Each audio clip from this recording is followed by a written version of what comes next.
à toutes et à tous, j'espère que vous allez bien.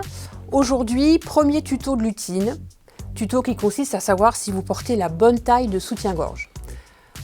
Il faut envisager le problème en 6 étapes.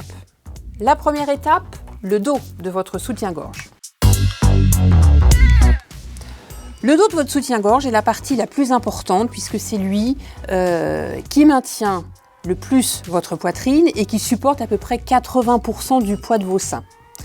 Pour savoir si votre tour de dos est le bon, il faut que ce tour de dos soit bien ferme et bien horizontal sur votre buste. Il ne faut pas qu'il soit trop serré. S'il est trop serré, c'est que le tour de dos est trop petit. Et si votre tour de dos a tendance à remonter, cela signifie donc que votre tour de dos est trop grand. Pour savoir si votre tour de dos est bien adapté à votre morphologie, il suffit simplement de monter les bras. Si votre tour de dos remonte, ce n'est pas la bonne taille, c'est trop grand.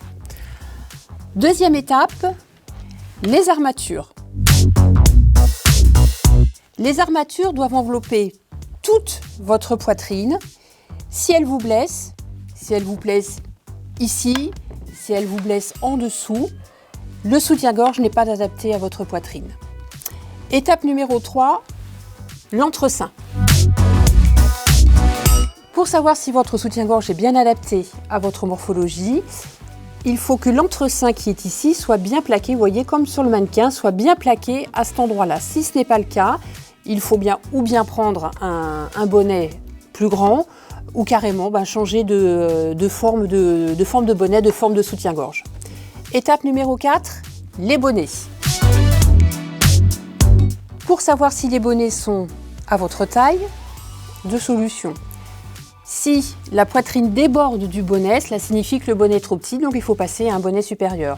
A contrario, si le bonnet plisse, dans ce cas-là, le bonnet est trop grand, il faut donc réduire d'une taille ou alors passer directement à une coupe différente.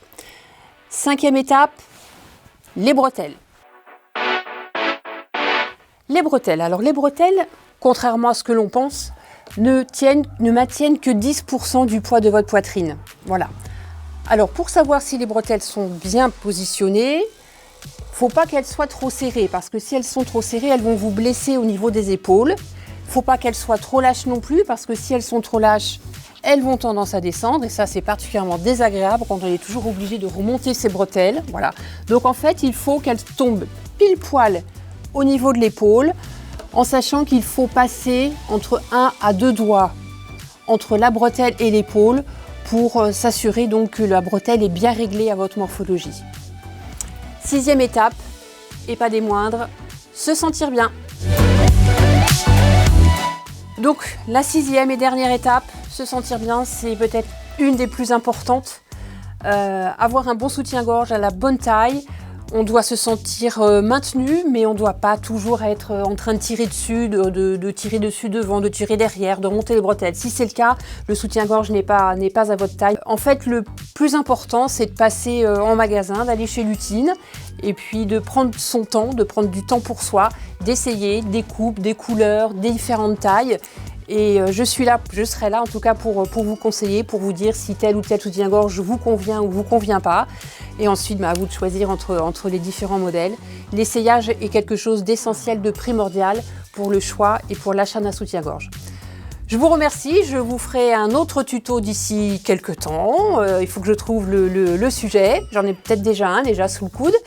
Et puis en attendant, je vous souhaite une belle journée, une belle semaine et je vous dis à très bientôt donc chez Lutine et sur le site internet www.lutine.fr. Je vous remercie, à bientôt, ciao!